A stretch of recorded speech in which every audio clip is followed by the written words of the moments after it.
to talk to Lane Johnson in the locker room after that game.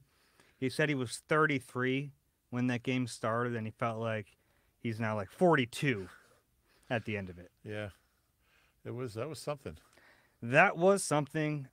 Eagles win 28-23. They're 8-1 going into the bye week. All things considered, that is pretty darn good. This is the Eagle Eye podcast presented by Nissan. Reuben, Frank, Dave, Zangaro. Rube, have you been able to like think about what we just saw? No, I don't know what we just saw. I need I need the bye week to decompress and figure it all out. You know, some of those possessions, some of the fourth quarter, there were so many huge plays. I mean, just that effect that kind of helped decide the game, and I don't even know how the Eagles won. It's one of those games where like I'm watching the end of the game and thinking, okay, that's the story of the game. Okay, that's the story of the game. Okay, that's the story of the game. And by the end, you're like, oh, whew. Yeah, and try running 10 observations off that in real time. You can't do it. I can't do it. But they found a way. I mean, just something as simple as Dak stepping out of bounds on that, on that scramble. BG in pursuit. BG in pursuit. BG was great. Made him widen that turn a little bit. Yeah. This was, I mean, the old cliche about it's a game of inches. I mean, holy cow. Yeah, I mean, that tight end, his knee being down at the 1 foot line. Great play by Blankenship. Great play by Blankenship. It's funny because it goes from, oh man, Reed Blankenship lets up another touchdown in the end zone to no, Reed made an incredible play. He stopped him, and it's a few inches. There's so many plays like that. Just the last play of the game. Yeah. I mean, there were just one after another. It was a lot. It'd be hard to just be a fan and be in the stadium. I don't envy them. This is a great game for a football fan who doesn't have any skin in the game. Just like watching a crazy game play out. Like if this was like right now as we're doing this, the Bengals and Bills are playing. Like if people in Philadelphia are watching that game and it has the same kind of a back and forth, and like that's great. If you're like rooting for one of these teams, this is like a white knuckle game. Yeah, for real. And I thought they showed a lot of resilience. I thought the defense, I mean, they gave up a ton of yards, but they made the plays when they had to. It's not ideal when you keep letting them drive down inside the 20. I think they had 3 possessions in the fourth quarter alone inside the 30 where they didn't score. It's pretty wild. It's really wild. I haven't had a chance to look up the last time that happened. It was probably like last week. But really, really incredible. Look, you got to know how to win, and this team does. And I think they're 13-2 in one possession games since the Roots Underground speech. They win. They just win every week. They just win all the time. I mean, yeah. I feel like Eagles win the Super Bowl this year. We're in Vegas. And we're like, yeah, but they still haven't played their best game. Yeah, I mean, I don't think they have. They're not blowing people out. Like you see some of these teams, like the Niners and the Lions and the Cowboys, the Seahawks. You blow all these teams out, then they lose. Mm-hmm. The Eagles don't blow anybody out. I mean, I think their closest. I think they had the Viking was a 25. There was a 25-11 game. I think I don't know. It's all a blur to me right now, but. I mean, every game is close. 25-11 was the Bucs, right? Mm-hmm. And then the Dolphins ended up being 31-17, but that was close. But, you look at it, Patriots is a 5-point game, they won it. Vikings is a 6-point game, they won it. Commanders, first game is a 3-point game, overtime, they won it. Rams was 9-point game, so it wasn't one possession. But and then the second Commanders game was 7-point game, and they won. So, and then 28-23, so they're, 5-0. In one possession games this year. That's what they do better than anything. They don't run the ball really well. Their secondary gives up big plays, commit bad penalties. They're not the best in the red zone. You can go through all these things that they don't do well, but they just find ways to win. And that's really ultimately all that matters. It does for now. They got to get better, but then again, and look, you have the Chiefs, Bills, Niners, Cowboys, Seahawks coming up. You keep saying they got to get better, and they do, but they find ways. Yeah, no, you give them a ton of credit. Jalen Hurts talked about the perseverance of this team, and he's right. Like, that is something that is very commendable. But this is the perfect Philadelphia team because they're winning, but plenty to look at and get upset about. And we'll go through some of those things, but it is important to just recognize how special it is the way they're winning these games. Yeah, no doubt about it. It's not normal. It's not conventional. It's funny because the the Jets game was one possession game, so 5-1. 5-1, yeah. The penultimate Dallas drive, to me, you think that's the game. BG gets a sack, and you follow it up with a split sack with Jalen Carter. They get the ball back, and you think, okay, they're going to just kill this clock and win. It doesn't work that way. They nearly fumble the ball away. That was a disaster waiting to happen, that play. Yeah. So a lot to nitpick there. And then all of a sudden, And by the way, incredible play by young Tyler Steen. Yeah, jumping on that football. Who at one point, the ball was loose. He was facing completely in the opposite direction. I don't know. I think the ball kind of bounced around his feet, and he saw it was a loose ball, and it was a great job getting that football. You're right. That's probably going to be an underrated play in this game, but if they get the ball right there, it's over. Well, who knows? Who knows? But yeah, it's certainly a lot easier. It didn't take them very long to get back to that spot. Yeah, but then you have a good punt. Great punt from Braden Mann. He was looking pretty good actually. Yeah. He's the man. It puts them back at the 14. So Dallas has the ball, 46 seconds at the 14, and you're going, I have no idea what's about to happen. But you knew something was. Well, yeah. Not just they weren't going to just run a couple plays and it was going to be over. Mm-hmm. You just knew. I mean, we joke about he left Dak too much time. He left Dak too much time. Mm-hmm. I think my favorite moment was when Josh Sweat got the sack and he was celebrating, and Nick Sirianni's yelling at him to get back on the field. Yeah. He said in his post game. Were you in his post game for Sirianni? Yeah. No. He said, thank God Josh's celebration's really quick. Yeah, it's a little. He's screaming at him to get back out there. Yeah. And then the last play of the game, I mean, that was even a little on the edge of your seat. And give credit to Slay and Bradbury, who both got banged up on that series and came back in. Because for a while there, the cornerbacks were Eli Ricks, Josh Jobe, and Sidney Brown. Yeah. It was definitely piecemeal. And they didn't even have timeouts to kind of get settled in the secondary. I know they gave up a ton of yards, but I just was impressed by the way they persevered, I guess, in the secondary in particular, with a lot of just really young guys. I don't think Byard played particularly well. No, I got a stupid penalty. That was awful. And so was Reddick's, both in the fourth quarter. I mean, Hassan's got to know that, look, he didn't pound him, he didn't throw him to the ground, but if you touch the quarterback that late, yeah. I mean, it was ticky-tack, but he's got to know they're going to call it. It's not worth even putting yourself in a position. Yeah. It was ticky-tack, though. I agree, but you can't – I mean, what are you gaining by it? Mm-hmm. So those – and then the Bradbury 36-yard DPI. So they had 50 yards in penalties. Well, more than that. I think a lot of penalties in general in that game. 10 for 98. Both teams had 10. Yeah, 10 for 83 for the Cowboys, 10 for 98 for the Eagles. I have an observation about Slay.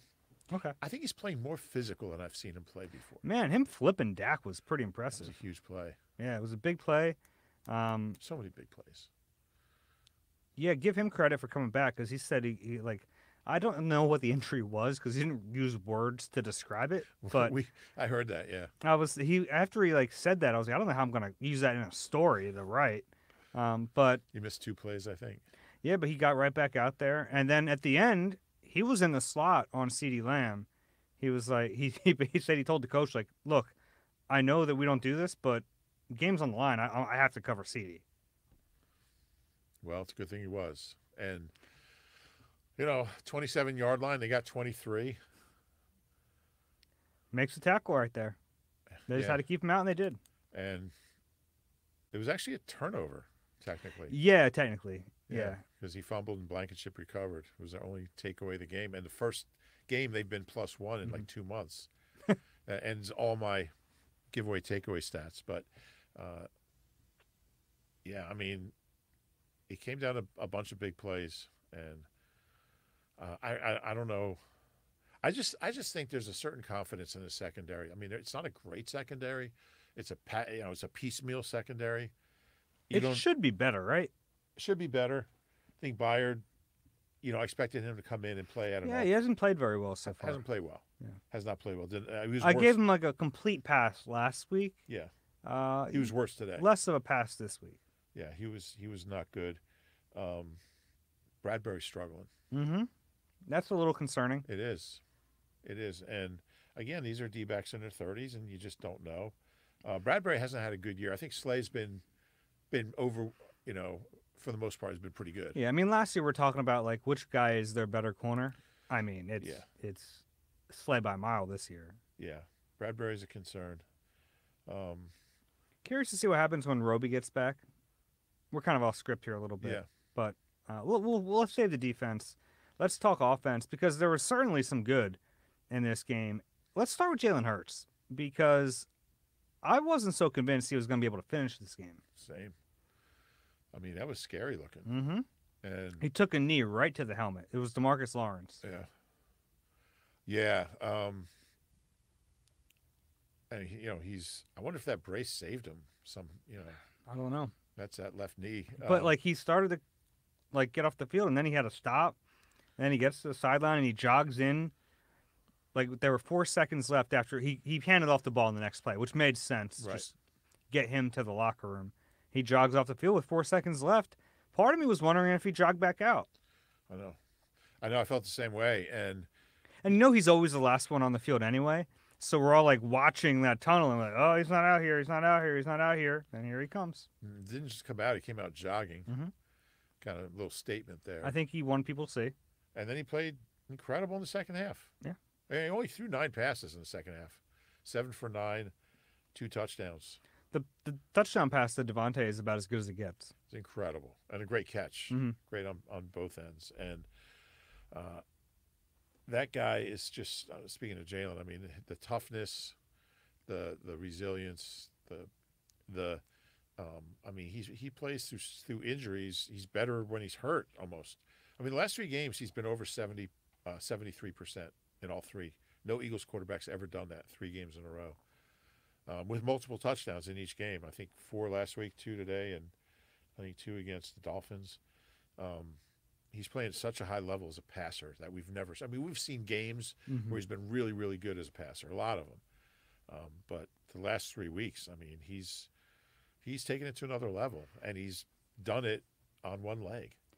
Yeah, and it means a lot to his teammates to watch him just battle through it. The bye week, as Jalen said himself, is coming at a good time for him. I don't know how much he'll heal with the extra week, but he needs it. I feel like they dodged the bullet that he wasn't seriously hurt. It's like this big secret, nobody will talk about it. But, I think he's got a pretty significant injury. He hasn't missed a rep in practice, hasn't obviously missed a snap. So he won't be on the injury report. No, there won't be one this week anyway. But I just give him so much credit for just gunning it. I think he was coming to the sideline at the end of that first half, and he was like, it would have been easy to just take the rest of that drive off. Mm-hmm. And he saw Mariota. He's like, nah, I better get back out there. I saw his training camp. But he's really impressive. And, I mean, the last 3 games they've scored 97 points, and he hasn't run. Yeah, he actually ended up with 36 yards in this game. That brotherly shove is a good play. It is another touchdown. Another conversion, and they got themselves out of dangerous territory backed up. And the crazy thing about it is they get 2 yards every time when there's 2 yards to get. Yeah, on that one at the 1, I thought they got 3. It was out to the 4. Well, they were on the 2-inch line. Yeah. It's just such a. I mean, I've covered some great quarterbacks here from, Randall and Donovan and Vic for a short while, Nick with his run, Carson, like him or not, was incredible in 17. The best extended play I've ever seen from an Eagles quarterback for that 10-game stretch. But I mean, you just have so much faith in Jalen that he's going to find a way. You know, whatever's going on, whatever chaos is going on around him, injuries, you know, O-line changes, different running backs, running game not working, whatever it is, he just gets it done. He's like, yeah, you ever think about his record? So, well, he was 14-1 last year. He's 7-1 this year. Now they were what? They were 2-5, and they finished 9-8. But he didn't start 2 of those games. Mm-hmm. So he was 7. And Minshew beat the Jets. So he out of those 7-3, the end of 21, he was 6-2. He was 6-2, right? So he's 27-4 in his last 31 starts. Okay. I mean, let's think about that. That's like over parts of 3 seasons. Well, the Jets game was 21, right? Yeah. Okay. You counted the 2 losses last year? Yeah. No, okay. Well, he was 14-1 last year. Okay, yeah, I got you. So that was, in 21. I try to not do math live. What do you, Chip? I was told there'd be no math. Whenever you ask Chip a question, it didn't even have to do with math, but just involved a number. You know, Chip, you guys are only rushing like 3.5 yards a carry. I was told there'd be no math. All right. Anyway, back on the rails. But he just never loses. It's insane. He doesn't. But this is 2 weeks in a row now. Offense has the football, chance to close out a game, and they don't do it. Yeah, it's concerning. That's a little concerning because that's like something that this team, it was kind of a hallmark of them. Like, that offense gets the football, they run at will, they keep the clock moving, and they end the game. Like, their 4-minute drill has been, before the last couple of weeks, has been incredible. Right. And it just hasn't been there. And I think it goes along with the running game, just hasn't been there. And, you know, instead of getting 4-4 or 4-5 or 4-6, they're getting like 1-2 on the first couple plays. And I mean, I hated that play on 3rd down. That I just don't understand why you're. It's weird. I mean, that's you need the first down more than you need 30 yards. You know. Yeah. The first down gets you a fresh set of downs and runs the clock. You're talking on not their last drive, the previous drive. They have the ball at their own 25. They get it with 6:23 left. You have a DeAndre Swift 2-yard run. Jalen Hurts 5-yard scramble. It's 3rd and 3. 3rd and 3. Yeah. Jalen rears back and throws a deep ball to A.J. Brown. Yeah. And I just, is that your best way of getting 3 yards? And early in the game, whatever. But, I mean, I love Jalen's deep ball. And obviously he and A.J. have a great connection. But it didn't make sense. Mm-hmm. And there's been a few of those. There's been too many of those. Yeah, to have 2 3-and-outs when you have a chance to, like, close the game down. 3 yards. Yeah. I mean, I know they didn't have Goedert at that point, but, who's your 3-yard guy. Mm-hmm. But, I mean, AJ is a pretty good 3-yard guy. He is, and so is Swift and Gainwell, whoever. Just you have guys who can catch a 3-yard pass and get the first down. I didn't get that. I think they brought a lot of it. The fact that this game was still a game in the final seconds, they brought a lot of them on themselves. Sure, yeah. And then on the last drive, that's where they're so used to getting 4 yards on first down, and you get 2, and then you get 1. Now you're in 3rd and 7, and it's like you can't put the ball in the air there because that time ticking down is too important, and then you have that crazy fumble. Yeah. Oof. It was just a series of just kind of sloppy, awkward, difficult. And this when you can't run the ball, that's what happens. Mm-hmm. And they've now been at 3.6 or under. What did they finish at today? 3.3. They've been 3.6 or under. Oh, rushing average? Yards per carry, 5 games in a row. It's like the first time since like 2002. And they were running so well early in the year. And I think the two things are really closely related. I mean, the fact that they can't finish, how do they usually finish? By running the ball. Yeah. And that's kind of been their thing is like teams know they're going to run. It doesn't matter. Yeah. Why do you think it is? I mean, it can't all just be Cam. No, it's not all Cam. It can't be. I think some of it is just the threat of Jalen not being there. But the problem started before he even got hurt. Yeah, I don't. It's hard to put your finger on. I think some of it might be play design. I think some of it is at moments like Swift hasn't seen the hole. Hasn't seen it as well. Yeah. Yeah, I think it's just a combination of things. Kelsey said something after the last game or maybe in practice this week, that's really true. It's like a pass play. It's like a couple of guys make a pass play work. Like obviously, you need to have protection, but a run play, it's like everything has to work out just perfectly to get it, and they've been off a little bit there. They've been off a lot, and it's 5 games in a row. It was our longest run today. It was Gainwell's touchdowns, 12 yards. Which is a great play by Kenny. It's funny. I wanted to start Nick's. I wish I was in Nick's presser. I wanted to just start and go, why are you trusting DeAndre Swift in the red zone? It's kind of a role reversal. Kenny had that nice touchdown, and then Swift almost coughs up a huge fumble. Yeah, and Kenny also had a nice block on that Swift 20-yard. I think they called it a pass play. It was a pass play technically, but they ran some 21 in this game. Yeah.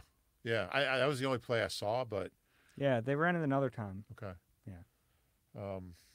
I believe.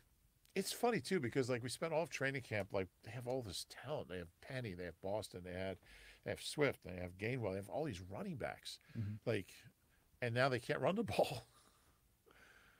Yeah, I mean, I don't know if it's a function of the running backs as much as the whole operation.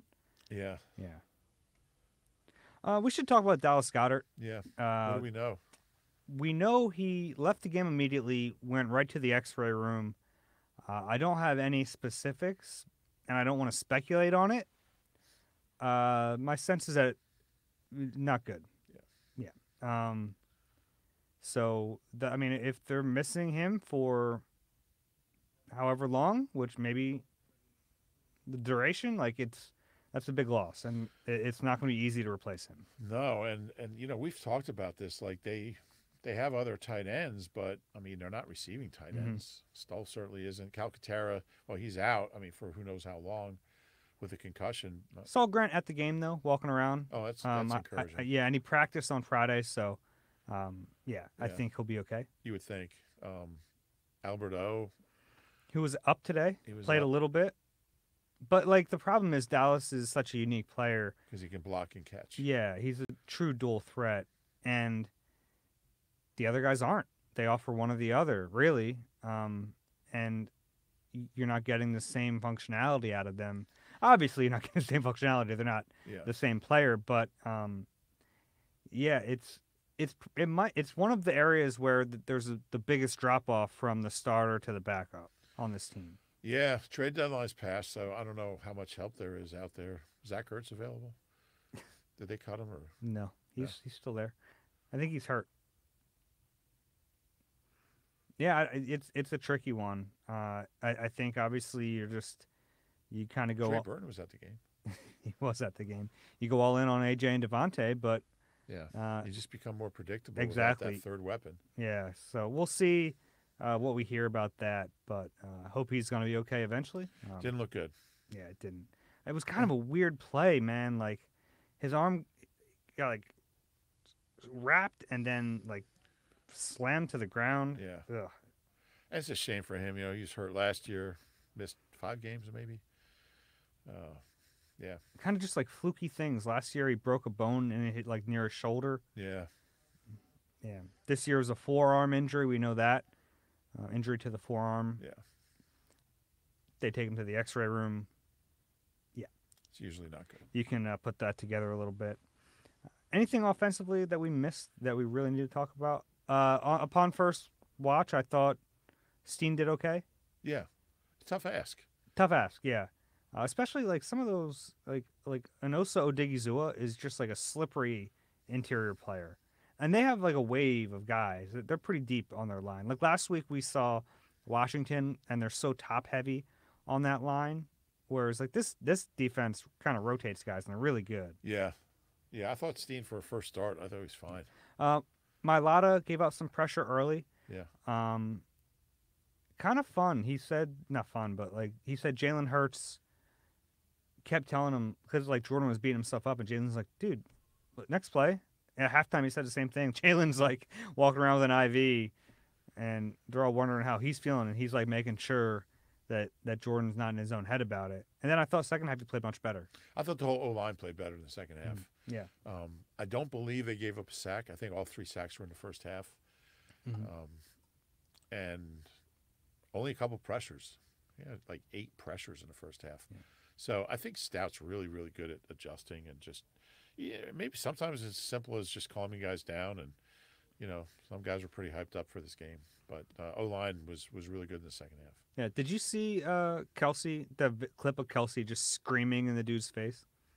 No. So there was a play where I thought Kelsey was going to get in a fight because the one dude stepped over him and stepped on him, and Kelsey got right in his face. And I didn't know what was happening. I saw a clip circulating later that he just walked up point blank and just screamed in his face, which is the most Kelsey thing ever. Yeah, and Kelsey's smart enough to know to let the guy know he's pissed without getting a flag. Mm-hmm.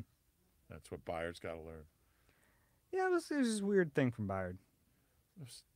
Yeah, and it didn't even I saw the replay a couple times. It didn't look like the guy really did anything to warrant that. Yeah, I don't know. It was kind of strange. Yeah, maybe it was frustration. We're gonna take a break and get the defense on the other side. Sound good? Let's do it. Let's do it. You deserve a car that thrills you, a car that puts goosebumps on your goosebumps. At Nissan, we've got everything from turbocharged SUVs to 100% electric vehicles that'll make your heart beat faster. Experience the thrill for yourself and shop your local Nissan store and nissanusa.com today. Catch all the sports action and more at Rivers Casino Philadelphia. Whether it's the money line or the pass line, there's something for everyone in a great sports book.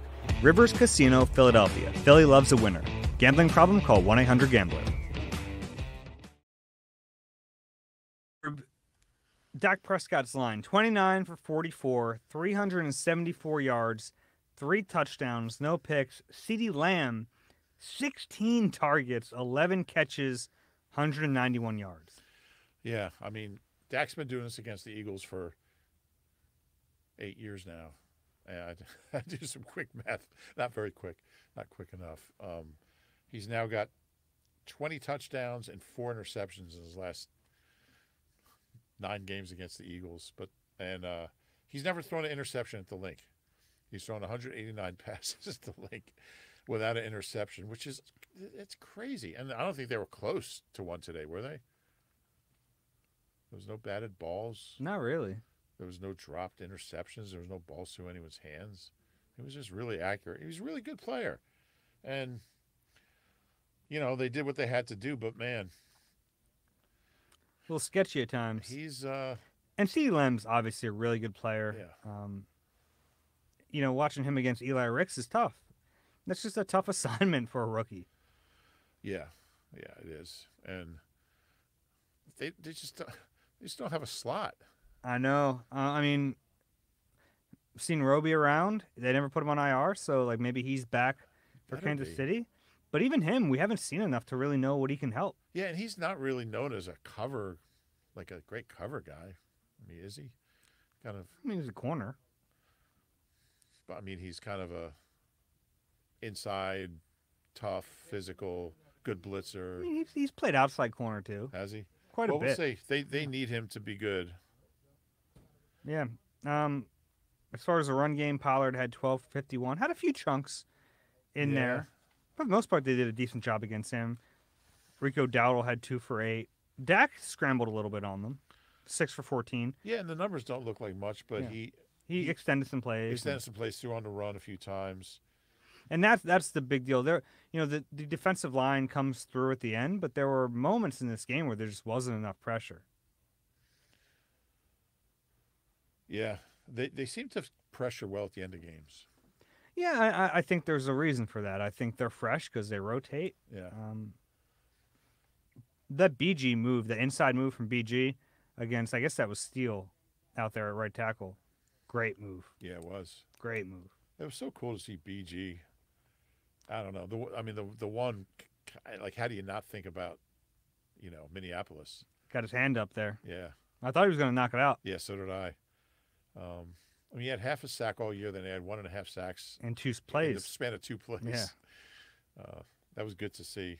And it was funny. I was in the locker room, and I walked up to one of the PR people and said, has BG talked yet? Because I didn't want to bother him again. And they said, oh, he was at the podium. And I was like, podium for BG. How about that? Yeah. Yeah, I was happy for him. And the whole team's happy when he has a game. Yeah. And honestly, like, he hasn't played well a lot of this year. Yeah. His snaps have started to dwindle, and there have been good rushes here or there, and like you see flashes where you're like, okay, when was it? It was a couple of games ago. He just bowled over an offensive tackle, but to see him do this in crunch time when they needed it, it was special. Yeah, I think everybody's happy for him. I mean, because I think we all understand this is it for him. 14th year as an Eagle. He wants to go to 15. Yeah, he's been saying that since like 2011. Yeah, I think. But yeah, it was great to see. Yeah. Nakobe Dean got hurt in this game. A foot injury was eventually ruled out. He got hurt, limped off the field, and slammed his helmet. It's been a frustrating year for him. Yeah. This is a guy who didn't get hurt in college. Yeah. Yeah. And obviously the foot, I don't know if it's the same foot. It might be, which would make sense why he was so frustrated. Yeah. Missed 4 games already with it. You know, I want to see Nakobe Dean play because I think he'll get better with time. But it's going to be Nicholas Morrow and Zach Cunningham now. And, you know, maybe just stick with them. Yeah, and, you know, we've been talking about how I just think they rotate a little too much. I get situationally, you have Sidney Brown and Eli Ricks rotating in the slot. It's tough just because you have 2 young guys, 2 rookies. The communication is funky.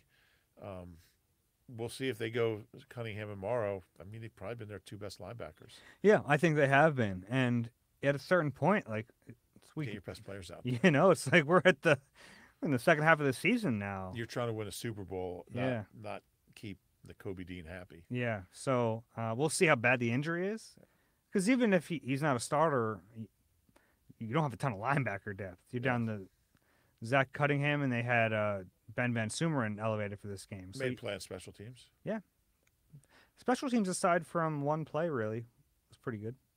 Yeah. Turpin's good. I mean, yeah, he's one of the most electric returners in the league. Yeah, and he got him on one. And it looked like they had him cornered, and he just kind of finds his way through. How about the punter? The punter was huge. I don't know what his final numbers were, but that one at the end 5 punts, a 51.8 average. Wow. 2 inside the 20, a long of 57. 47.2 net. Yeah. He was big. Where do you find net average? In the game book. Oh, you want game book? Okay, I'm on the stats sheet. I'm old school. Going with the game book's good. The printout. Yeah, I get it. I guess they have a punter. How about that? As much as it would have been fun for them to keep rotating through punters, you'd rather have a guy through them. Yeah. Defensive tackle injuries. Give those guys credit. You had Fletcher Cox, Jordan Davis, and Milton Williams get hurt, played through it, and now they get a week to rest. Yeah, there's some tough dudes. Tough dudes up front. I mean, they were all hurt coming in. Yeah, Jordan's been dealing with that hamstring, so this week will probably help him a lot. I mean, this bye is really coming at a perfect time for everybody. I mean, this team's banged up. And me too. I'm tired. Dave's banged up. Dave's limited. Dave was limited at practice. They need it, and they have an extra day, and then they have a nice easy stretch with the Chiefs, the Bills, the Niners. What's going on in that Bills game? We can't really mention it because they're getting beat. Bengals are pretty good, huh?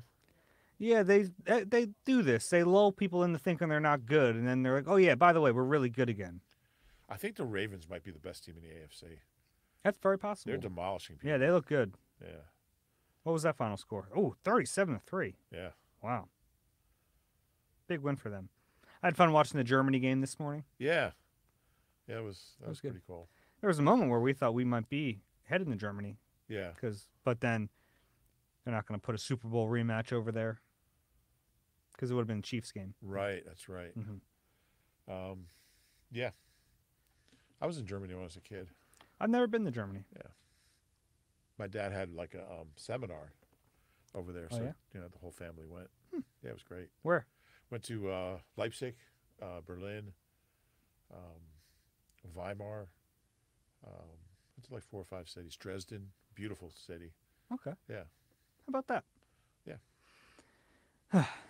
I'm still trying to wrap my head around everything I saw tonight, and I'm not doing great with it. Yeah, I think it's going to be one where I just got to step back and kind of I'll watch the game tomorrow and Yeah, sort it all out. the But rewatch will help. I think you kind of capsulized it when you said it's a game of inches, and pretty much every time it came down to an inch, the inch went their way, Mm-hmm.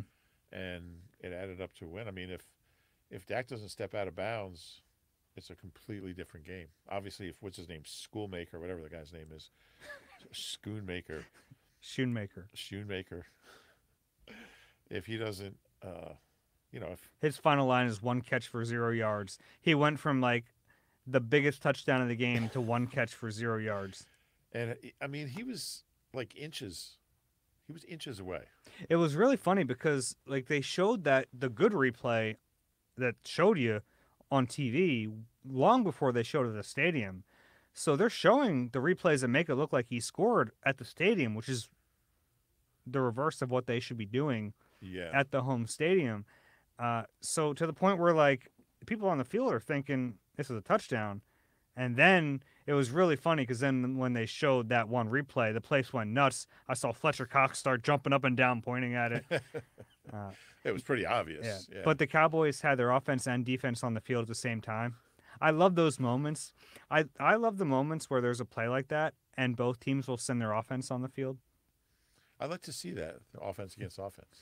Well, that you should have to keep them out there. Oh, I like that. Yeah. You're trying to will the officials to go one way or the other. When you call it's funny how people do that, though. Mm-hmm. Like, all the time. Yeah, try to influence. Yeah. What else you got? I don't know. That was wild. It really came down to just the craziness at the end. Yeah. What did you think? Did you think they were going to lose that game? I did. Was that like in your gut? Yeah, down the stretch. I mean, they were honestly getting 20 yards a when play. When BG had his 2 sacks, I thought game. Right. But and then I mean, not so much. Yeah, you went back and forth like 10 times, and so did my observations. Like one thing I do is like if I probably have like 3 or 4 that'll stand whether they win or lose, but the rest kind of change. So I'll save them. Like, well, I can only use this if they lose, but instead of deleting, you're a lot of cutting and pasting. I just drop it to the bottom, and then it's there for me if they do. I get that. You want something? This is crazy. All right.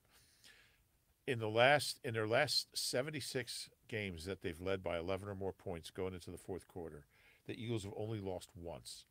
It was in 2018 to the Panthers, and they lost on a touchdown catch in the final minutes by Greg Olsen.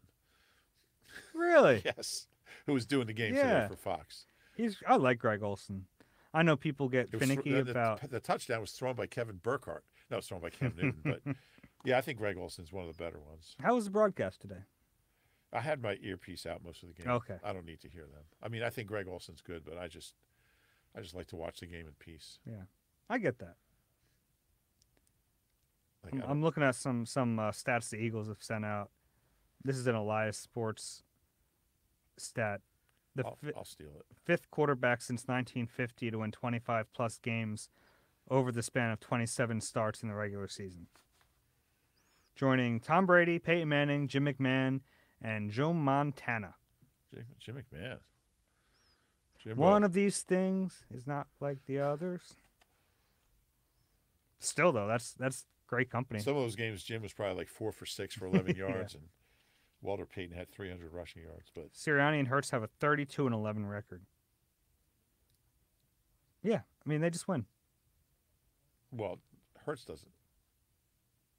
What? Hurts doesn't have the same record as Sirianni. With together. Oh, I see. Sirianni and Hurts have a combined. Yeah. Sirianni's he's 4th winningest coach in NFL history in terms of percentage, and he's closing in on Vince Lombardi. It's just hilarious, but it's true. I had a moment like that today, which seems funny. There was one play where the Eagles went to 12 personnel, which meant Jack Stoll running on the field and telling Julio Jones to come off.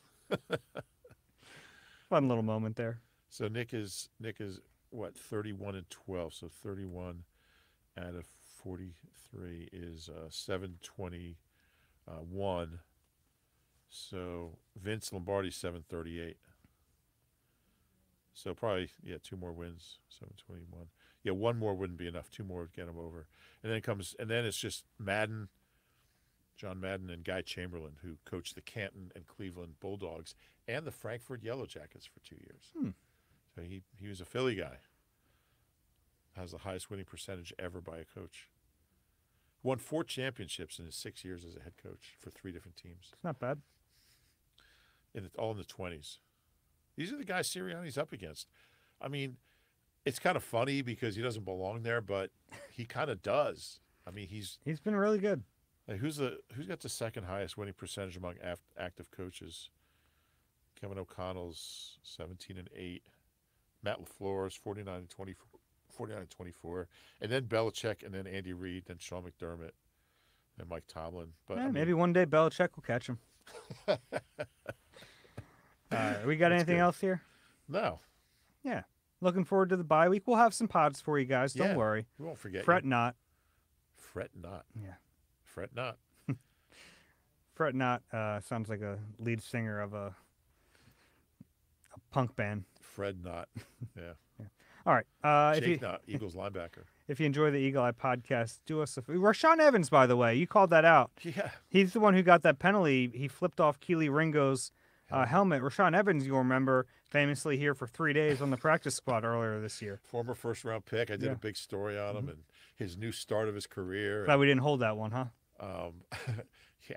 So I think he practiced twice, and one was a walkthrough, and they cut him from the practice squad. Yeah, I think it was like that was a him decision. I think he wanted to go somewhere else. So he thought he'd get more playing time. Well, it's hard to get less. All right. If you enjoy the Eagle Eye podcast, please do us a favor, rate and subscribe wherever you get your pods. If you're watching on YouTube, we love you guys too. Please click that like button and subscribe there as well. Crazy win, 28-23. Eagles are 8-1 heading into the bye week. I don't know how, but they are. They found a way. For Rube, I'm Dave. This has been Eagle Eye presented by Nissan. We'll talk to you soon.